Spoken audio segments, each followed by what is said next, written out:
पुर स्थित प्रदेश भाजपा कार्यालय में कार्यशाला आयोजित की जा रही है। राधा मोहन अग्रवाल मौजूद हैं।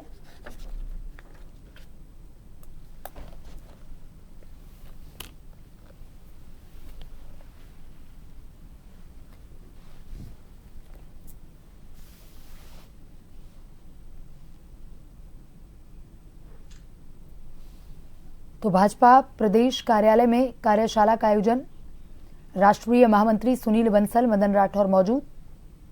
यूनिटी मार्च को लेकर के प्रदेश स्तरीय कार्यशाला।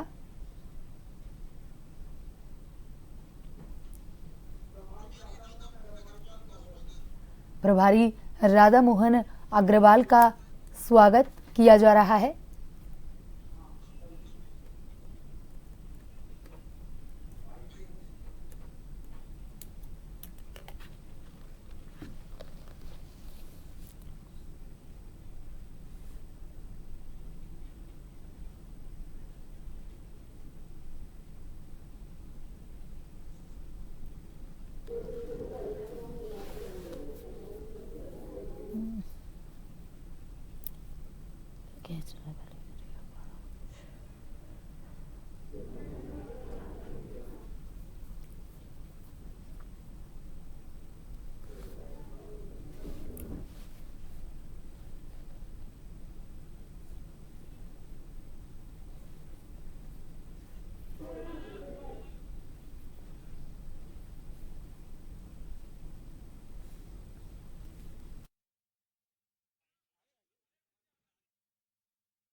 अरे बाया यार तो गिराओगे तो इनको।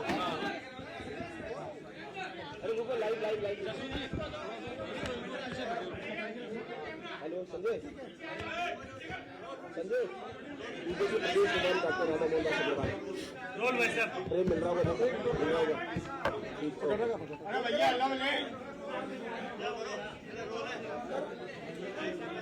बोल करे क्या? अरे बस करो यार क्या चाह रहे हो?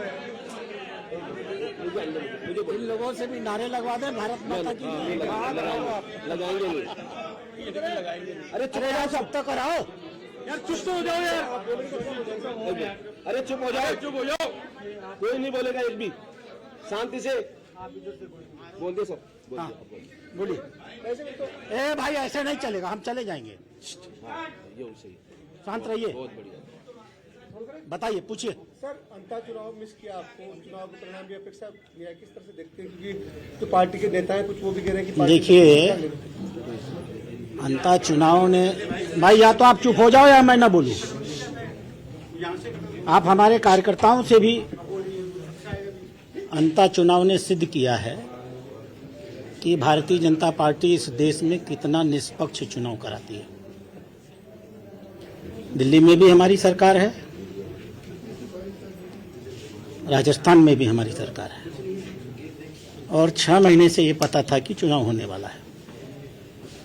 अगर हम चुनाव को राजनीतिक आधार पर, मतदाता सूची के आधार पर, प्रशासनिक आधार पर नियंत्रण करना चाहते गलत तरीके से, तो अंता चुनाव हमारी जेब में हो सकता था।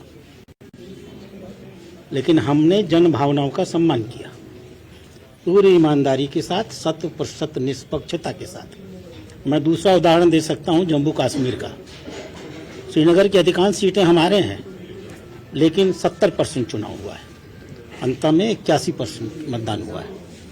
तो जो लोग भारतीय जनता पार्टी पर वोट चोरी का आरोप लगाते हैं, अंता चुनाव उनके गाल पर एक बहुत बड़ा और झन्नाटेदार तमाचा है। यह भारतीय जनता पार्टी के सिद्धांतों की जीत है कि हम लोकतंत्र में विश्वास करते हैं, और जैसा जनता कहेगी उसको हम सिरोधार्य करेंगे। अगला सवाल। सर, पूर्व सीएम अशोक गहलोत का एक बयान सामने आया। उन्होंने कहा कि प्रधानमंत्री नरेंद्र मोदी जुमलेबाजी करते हैं और हम उन जुमलेबाजी को सुनते आ रहे हैं। बीजेपी में फूट की राजनीति है, क्या कहेंगे? अब अशोक गहलोत जी धीमे धीमे मुझे लगता है कि टाइम बाहर हो रहे हैं। अन्यथा जुमलेबाजी हम लोग अगर करते होते तो जिस बुरी तरह से हम बिहार जीते हैं, महाराष्ट्र जीते हैं, हरियाणा जीते हैं, दिल्ली जीते हैं, ये पिछले 1 साल के चुनाव हैं। ये क्यों जीते हैं? इसलिए कि माननीय प्रधानमंत्री का बोल और जनता का मन दोनों समरस हो चुका है। माननीय प्रधानमंत्री जो कुछ भी संवाद करते हैं वो सीधा जनता के दिल में उतर जाता है। अब आज की राजनीति में इसे जुमलेबाजी तो कहा जाएगा, क्योंकि 65 साल कांग्रेस ने इसी प्रकार से किया है। गरीबी हटाओ का जुमला देते थे और गरीबों को ही हटा दिया करते थे। और हम हैं जो पिछले 11 सालों में हमने समाज के गरीब वर्ग, समाज के मध्यम वर्ग का जीवन कितना बदल दिया है, ये भाषण का विषय नहीं, एहसास का विषय है। और हमारे देश के नागरिक इस पर एहसास कर रहे हैं। आप अंतर चुनाव की जो इलेक्शन कमीशन उसको हाईजेक कर लिया गया, जिस तरीके से बिहार के चुनाव के समय पर पैसे डाले गए खातों में, उसको नहीं रोका गया। एक्चुअली जो लोग चुनाव जनता के बीच में तो बहुत बदमाश हो, शुरू से ही है ना? जो अरे लाइव में ये सब भी चलते रहना चाहिए। क्या सवाल था? अशोक गहलोत ने इलेक्शन कमीशन को हाईजेक कर लिया गया, जिस तरह से महिलाओं के खातों में पैसे डाले देखिए, गए। चूंकि वो 65 साल तक इलेक्शन कमीशन को हाईजैक करते रहे हैं, इसलिए उन्हें लगा है कि शासन ऐसा ही करता है। उनको इतनी बार 3 बार मुख्यमंत्री रहे हैं शायद ना, फिर भी उन्हें एहसास नहीं है कि चुनाव कमीशन एक ऐसा तंत्र है जिसके पास अपनी कोई सेना होती ही नहीं है। चुनाव कमीशन दिल्ली में नीतिगत निर्णय लेता है, जमीन पर उस पर कार्रवाई करने का काम बीएलओ का होता है, एसडीएम का होता है, डीएम का होता है, प्रदेश के मुख्य निर्वाचन अधिकारी का होता है, जो प्रदेश का ही एक आईएएस अधिकारी होता है। और उसकी नियुक्ति भी प्रदेश सरकार ही करती है। प्रदेश सरकार माने मुख्यमंत्री करती है। अगर चुनाव आयोग एसआईआर करा रहा है तो ऐसा नहीं है कि चुनाव आयोग ने पूरे देश में अपने दिल्ली के तंत्र से ढेर सारे अधिकारियों को भेज दिया है। चुनाव आयोग एसआईआर उस प्रदेश के प्रशासनिक तंत्र के माध्यम से कराता है जो उस प्रदेश के मुख्यमंत्री के नियंत्रण में रहता है। इसलिए ये कहना कि चुनाव आयोग तानाशाही कर रहा है, उसके पास तंत्र ही नहीं, दांत ही नहीं है उसके पास। जिस व्यक्ति के पास दांत ही नहीं वो चबाएगा क्या? सारे कर्मचारी राज्य सरकार के होते हैं और मुख्य सचिव और मुख्यमंत्री के नियंत्रण में होते हैं। इसलिए केंद्रीय चुनाव आयोग अगर चाहे तो भी किसी भी प्रांत के चुनाव मत पट्टिका में निश्चित रूप से कोई प्रभाव डाल ही नहीं सकता है। यह असंभव है। अब जिस प्रांत में हो रहा है उसके बीएलओज, उनके डीएम्स, एसडीएम्स, अगर सरकार को लगता है कि वो उनके नहीं हैं, उनके विरोधी हैं, तो ये उनकी अपनी समस्या है। इसलिए मैं आग्रह करूंगा कि ये जो प्रक्रिया है एसआईआर की, उसको पढ़ ले। इतनी पारदर्शी प्रक्रिया है और कहीं भी केंद्रीय चुनाव आयोग के हस्तक्षेप का विषय नहीं है। मतदाता सूची कौन फाइनल करता है बूथ पर? बीएलओ। उसको मान्यता जिले के स्तर पे कौन देता है? जिला चुनाव अधिकारी। वो आपके प्रदेश का आईएएस अधिकारी होता है। अगर आप अपील करते हैं तो कहां जाते हैं? मुख्य चुनाव अधिकारी अपने प्रांत के। वो किसका अधिकारी होता है? आपके प्रांत का आईएएस अधिकारी होता है।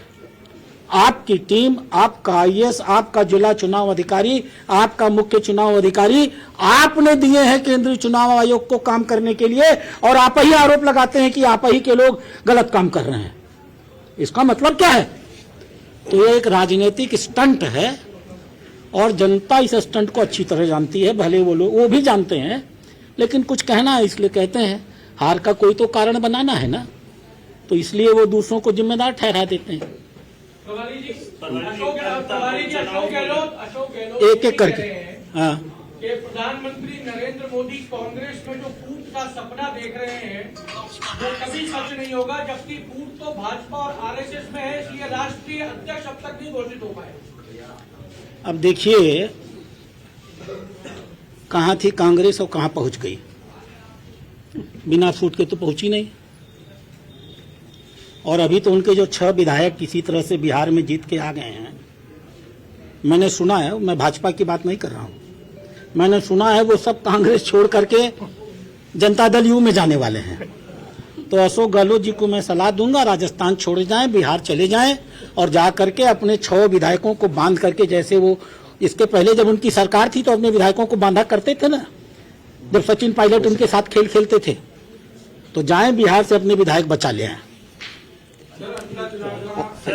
कांग्रेस ने है कि अंता उपचुनाव में 2 मुख्यमंत्री लगे, पूर्व मुख्यमंत्री भी लगी हुई थी और वर्तमान, लेकिन उसके बावजूद चुनाव हार रहे हैं। तो ये 2028 का जो कह सकते हैं, इसको आरोप कहते हैं। नहीं, उन्होंने सरकार का ये बताता है कि हमारे संगठन में कितनी एकता है। यह बताता है कि हमारे सारे राजनेता एक मत होकर के पूरी से भाजपा के विचारों और सिद्धांतों के अनुरूप काम कर रहे हैं। अंतिम सवाल आप एक मिनट, तुम्हारा नहीं, आप ये कह रही थी एकता है, तो हार क्यों हुई जबकि वहां सारे जो किस लोगों को प्रचार के लिए नहीं जाने दिया गया, देर से गए, प्रदेश अध्यक्ष से लेकर तमाम नेता देर से गए, स्टार प्रचारक वहां चुनाव प्रचार के लिए नामांकन सभा में भी कोई बड़ा नेता नहीं पहुंचा। आप लोगों को पास जानकारी का धीमे धीमे अभाव होने लगा है। ये मेरा काम भी नहीं है। एक उपचुनाव में जो अकेला एक उपचुनाव है, जहां पूरी ताकत से पूरी सारी पार्टी लगी हुई है, मुख्यमंत्री लगे हुए हैं, पूर्व मुख्यमंत्री लगे हुए हैं, और मैं देख रहा हूं, मैंने यहाँ कोर कमेटी की बैठक मैं नहीं कराया था आपकी जानकारी के लिए, तो इस नाते ये मेरा काम भी नहीं है। और हार और जीत ये तो राजनीति का जीवन का आम हिस्सा है। हम बहुत चुनाव जीतते हैं, एक आध चुनाव कभी कभी उनको जिताते रहेंगे तो जिंदा तो रहेंगे वो लोग। वैसे प्रदेश टीम कब तक अपग्रेड हो जाएगी? आज डिसाइड हो जाएगा। और डिसाइड होगा।